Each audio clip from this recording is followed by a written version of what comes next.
शुरू किया गया होगा, थोड़ा सा देखो प्रकाश डालें इस पे। उपासक जी, प्रकृति के अंदर निरंतर परिवर्तन होता रहता जी है। जी जी, प्रकृति के अंदर हम भी हैं, इंसान भी हैं, उनके अंदर भी बहुत अच्छे। निरंतर परिवर्तन होता है, क्षण क्षण परिवर्तन होता है।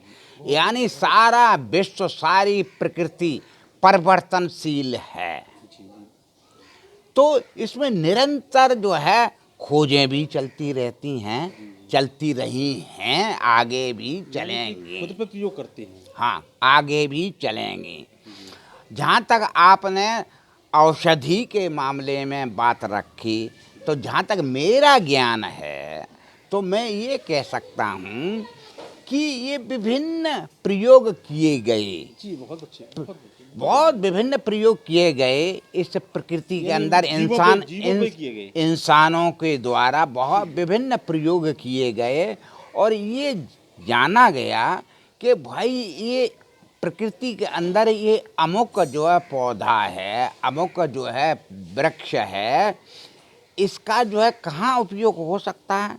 इसमें खोज की गई, तो खोज की गई तो मालूम पड़ा कि अच्छा ये तो मतलब ये आम का वृक्ष है, तो आम का कहाँ प्रयोग होता है, अमरूद का है तो कहाँ हो सकता है।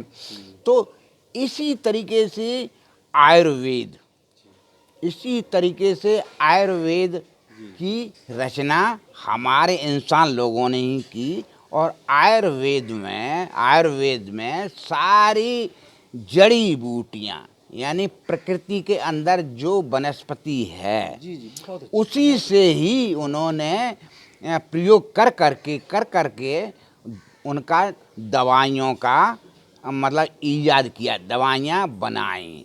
शोध जो किया, हर आज जो पौधे का शोध खोज किया। करके दवाइयाँ बनाई और उनसे हमारा इंसान ही नहीं बल्कि समस्त प्राणियों का उनका मतलब कहीं कोई दुख तकलीफ होती है तो उसको उन दवाइयों का इस्तेमाल करके उनका दुख का निवारण किया जाता बहुत है। बढ़िया, बहुत अच्छे। तो ये क्योंकि मेरा विषय जो है ये मतलब जो है मेडिकल लाइन का नहीं है, जी मेरा तो विषय धार्मिक है। जी धार्मिक विषय में तो मैं मतलब जानकारी अपना अच्छा, जहाँ तक मैं समझता हूँ रखता हूँ, परंतु इसमें ज़्यादा नहीं जानकारी रखता। तो हाँ, मैं बच्चे सही बातें बनती है क्योंकि भरपूर तो कोई नहीं होता। हाँ भरपूर तो कोई नहीं, तो तथागत बुद्ध के सिवा भरपूर कोई नहीं हुआ कि वो वाकई भरपूर थे। तथागत बुद्ध तो बिल्कुल, भरपूर थे। हाँ, उनकी तो कोई मिसाल ही नहीं, मिसाल कोई नहीं। उदाहरण नहीं। वो तो महामानव, महा डॉक्टर, महा इंजीनियर, महा सब कुछ वो, हम उनको मानते हैं। जी जी, नहीं, बहुत अच्छा लगा बंटी जी आपसे बात करके और मुझे बहुत खुशी हो रही है क्योंकि आपका हर शब्द जो है, मैंने पूर्व की वीडियो में भी कहा है कि आपका हर शब्द जो है अंतःकरण को छूता है और शब्द ही सार है। पूर्व में बताता रहता हूँ, शब्द ही सार है, बाकी सब बेकार है। शब्द तो वही हैं जो गीता में लिखे हैं, शब्द तो वही हैं जो पुराण में लिखे हैं और शब्द तो वही हैं तथागत बुद्ध ने दिए हैं और तथागत शब्द भी वही हैं जो संविधान में लिखे हैं। लेकिन मैं इतना जरूर कहूँगा बनते जी कि मानव में जिसने भेद किया आज के परिवेश में, उसका नाम वेद है। क्योंकि मैंने वेदों को पढ़ा है। एक प्रश्न, थोड़ा सा प्रश्न नहीं, मैं जानकारी के आधार पर जानकारी श्रोताओं को देना चाहूँगा कि लोग एक तरफ तो कहते हैं कि साहब वर्ण बनाए, ब्राह्मण क्षत्रिय वैश्य, तो अभी एक व्यक्ति से हम पूछें जो संकीर्ण मानसिकता का होता है तो चौड़े से कहता है मैं ब्राह्मण हूँ। उस गधे से ये कहा जाए तू ब्राह्मण है ही नहीं, उस गधे से ये कहा जाए तू चमार है ही नहीं, उस गधे से ये कहा जाए तू हिंदू है ही नहीं। क्यों नहीं है? क्योंकि हमारा जन्म जब होता है तो सिर्फ और सिर्फ हम मानव होते हैं और मानवता हमारी धर्म होता है। जीवनते जी सही तो कह रहा हूँ, हाँ गलत नहीं कह रहा ना? हाँ, तो ये गलत चीज़ है। मेरा जो सोचना है, यदि अपने देश को विकासशील से विकसित बनाना चाहते हैं तो सर्वप्रथम नंबर एक विधेयक लाएं कि जिसके सांकेतिक टाइटल धर्म से लगाते जुड़े हुए नाम के आगे पीछे लगे हुए उनको हटाया जाए। दूसरा ये विधेयक लाया जाए SC ST OBC and minority और जनरल, ये सब खत्म किया जाए। केवल सिर्फ और सिर्फ कोई हिंदू नहीं होगा, जैसे कि चाइना में है वी आर चाइनीज कहते हैं, उसी तरह से हम भी कहें, गर्व से कहें वी आर इंडियन। हम भारतीय थे, हम भारतीय हैं और भारतीय रहेंगे। क्या बनते जी, ये बस सही कह रहा हूँ? हाँ, नहीं। समता मूलक जब समाज की स्थापना हो जाएगी तो विसंगतियाँ खत्म हो जाएंगी। जैसे लोग कहते रहे से खत्म होना चाहिए, लेकिन अपने आप खत्म हो जाएगा। जब समता मूलक समाज बन जाएगा, वी आर इंडियन हम हो जाएंगे, तो निश्चित है कि सब जब वी आर इंडियन हो जाएंगे, समता मूलक समाज की स्थापना हो जाएगी, तो ये देश निश्चित है विकासशील से विकसित हो जाएगा। इसी के साथ मैं बनते जी अपने शब्दों को विराम देता हूँ। बहुत अच्छा लगा, आपसे हमेशा मिलता रहूँगा। जब भी मैं अपने गृह जनपद आऊँगा, एटा में आऊँगा, और आप भी उसी गृह जनपद से जन्मे हुए, क्योंकि हमारा गृह जनपद एटा एक महापुरुषों का शहर है।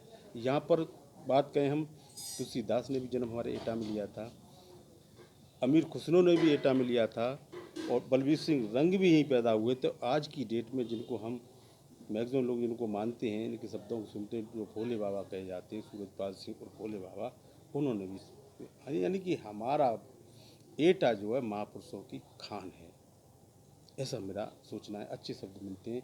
और हमारे जो आप जब की गोपाल दास नीरज की बात करते हैं, उन्होंने भी जन्म एटा में ही लिया था, उनकी ननिहाल एटा में है, वो काश्त परिवार से हैं।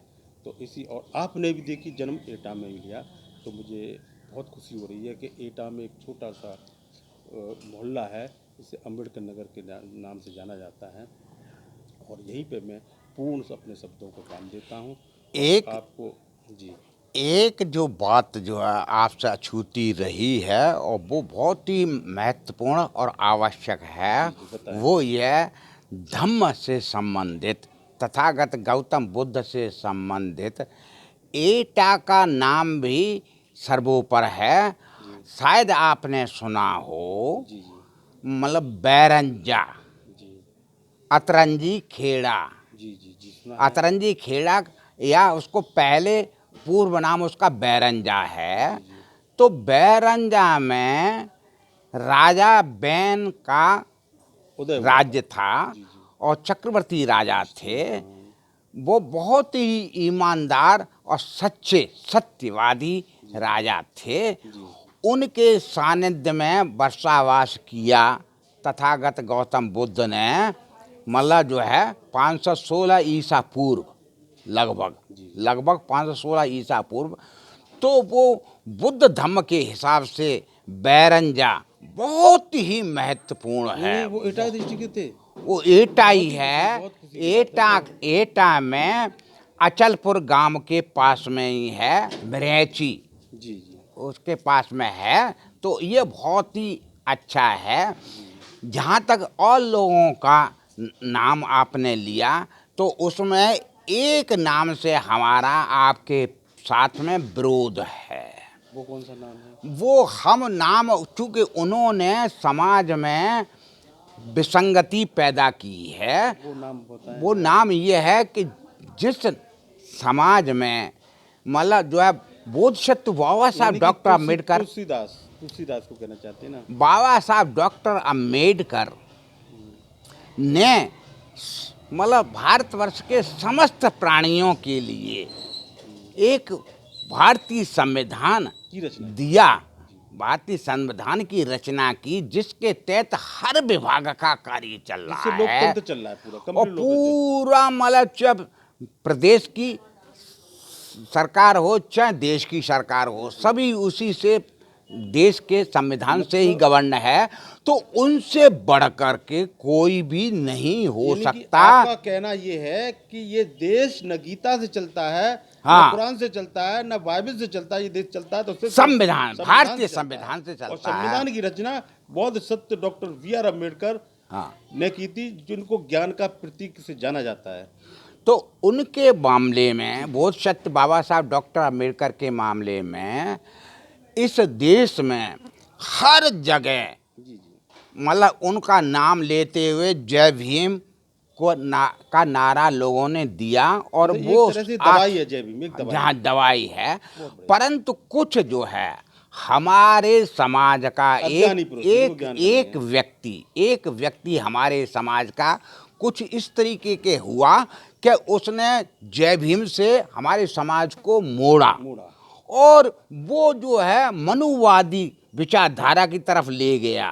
तो ये अच्छी बात नहीं है, मैं इसको कंडेम करता हूँ। ये लेकिन अच्छा लेकिन है। बनते जी, मैं क्षमा चाहूँगा आपसे, हर व्यक्ति में अच्छा हो या बुरा हो, बुरे व्यक्ति में भी कुछ न कुछ अच्छाइयाँ होती हैं। मैं उपासक जी ऐसे व्यक्ति को अच्छा व्यक्ति कभी नहीं मान इसका सकता। मतलब आपका कहना ये हुआ, मेरे शब्दों में एक पंक्ति मैंने बनाई थी कभी कि मेरा कहने का तात्पर्य, आप जो मैंने जो पंक्ति बनाई थी, पहले मैं नमन बंदन जरूर करूँगा आपके अनुसार, क्योंकि पंक्ति जब भी मुझे याद आएगी कि भूल जाता हूँ, कि कहते हैं ना विश्वास, विश्वास जो कहते हैं, विश्वास, विश्वास ये कि संगीत से ज्ञान नहीं मिलता, संगीत से ज्ञान नहीं मिलता, मस्जिद में अल्लाह नहीं मिलता, और चर्च में ईशा नहीं मिलता, और मंदिर में भगवान नहीं मिलता।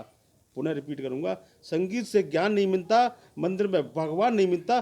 पत्थर तो सिर्फ इसलिए पूछते लोग क्योंकि विश्वास के लायक इंसान नहीं मिलता। और मेरी जो पंक्ति में नमन वाली में भूल जाऊंगा कि जो आप कहना चाहते हैं वो इस तरह से है, जगे जगाबे धम्म भारती, जगे जगाबे धम्म भारती, झंकत बीड़ा तार करो, और तथागत गौतम बुद्ध और डॉक्टर बी.आर. अम्बेडकर के निज चरणों में बनते जी नमन मेरा स्वीकार करो। तो मैं जो कहना चाह रहा था कि हर व्यक्ति में कुछ न कुछ होता है, क्योंकि कहते भी है ना कि हर आदमी में होते हैं 10 आदमी, देखना हो तो कई बार देखना। तो मेरा कहने का तात्पर्य ये था कि बुरे व्यक्ति में भी मैंने देखा है, जो मैंने पंक्ति जो बनाई थी वो याद आ गई मुझे। पंक्ति वो इस तरह से है कि सूर सुअर, सूर सुअर तुलसी गधा, सूर सुअर तुलसी गधा, उल्लू के सब दास, और नाली धोबी घोंसले में है इनका वास। आपका कहना यही है? नहीं नहीं नहीं, ये मेरा कदाप कहना नहीं है। मैं सभी लोगों की इज्जत करता हूँ, एक विशेष व्यक्ति के प्रति जो है मैं इज्जत भाव नहीं रखता, क्योंकि उस व्यक्ति ने मैं नाम नहीं, मैं नाम नहीं, नाम नहीं, ना नाम नहीं लेना चाहूँगा। तो फिर भी तो अच्छाइयाँ होंगी, कुछ तो अच्छा, कोई अच्छाई नहीं, कतई अच्छाई नहीं, एक भी अच्छाई नहीं, मैं उसका नाम नहीं लेना चाहूँगा। परंतु उसने समाज में इतनी बड़ी विकृति पैदा कर दी है कि आज जो है जय भीम का नारा लेने में लोग हिचकिचाते हैं, और वो ये कहते हैं कि हम सबसे बड़े जो है मतलब जो है ईश्वर को मानने वाले हैं, ईश्वरवादी बन रहे हैं। हम जो है मतलब विष्णु को मानने वाले हैं, हम जो है सुदर्शन चक्र चलाने वाले हैं। तो ये बिल्कुल गलत है, बेवकूफ़ीपन है कि मतलब कोई अपने को इतना बड़ा बन जाए कि जो वो बाबा साहब डॉक्टर बी.आर. अम्बेडकर को भी ना, जिसको सारा विश्व मानता है, चाहे वो बराक ओबामा हो, चाहे ट्रंप हो अमेरिकी राष्ट्रपति, चाहे भी कोई भी हो, और यहाँ तक जो है, हाँ, और यहाँ तक बाबा साहब डॉक्टर अम्बेडकर के मामले में कहा गया कि मतलब सिंबल ऑफ नॉलेज, ज्ञान का प्रतीक, ज्ञान का प्रतीक हैं, इस तरीके से, और इक्वानिमिटी के नाम से उनको मशहूर किया गया, समता भाव रखने वाले। आपने बहुत अच्छा हमें ज्ञान दिया।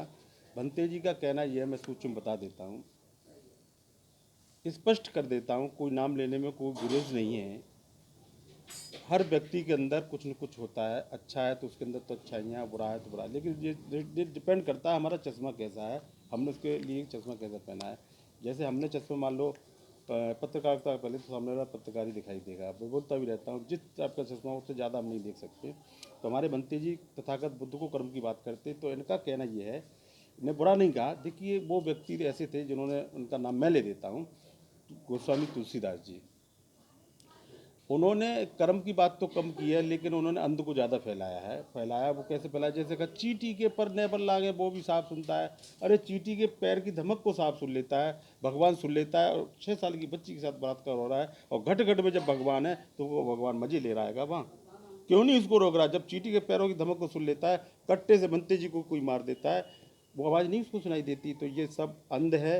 तो मैं यही कहूँगा साथियों, उस व्यक्ति को मत मानो जो अंध देता है, उस व्यक्ति को मानो जो सुगंध देता है। आप कहो तो दुआ है और हम कहें तो बद्दुआ है। ये भेद क्यों? ये भेद सिर्फ वेदों ने दिया है।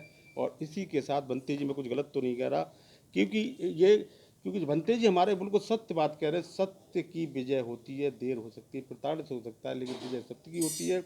और अंध वही है जहाँ से गंध आती है, और हमें देश को यदि वाकई प्रकाशमय करना है और वाकई विकासशील से विकसित बनाना है तो समता मूलक समाज की स्थापना करो और ये लाओ मानव जाति और मानवता धर्म है। हमारे भंते जी का ये कहना है और भंते जी के जो विचार हैं उनको आप जरूर कर्म में ढालें। मैं मान सकता हूँ कि एक आध विचार लग होगा, कबीरदास ने कहा था कि साधु ऐसा चाहिए जैसा सूप सुहाए और सार सार को गह रहे थोता दे उड़ाए। मैं कोई बख्तर नहीं लगा रहा हूँ, इनके जो अच्छे विचार लगे, अच्छे शब्द आए, उनको कर्म में जरूर ढालें।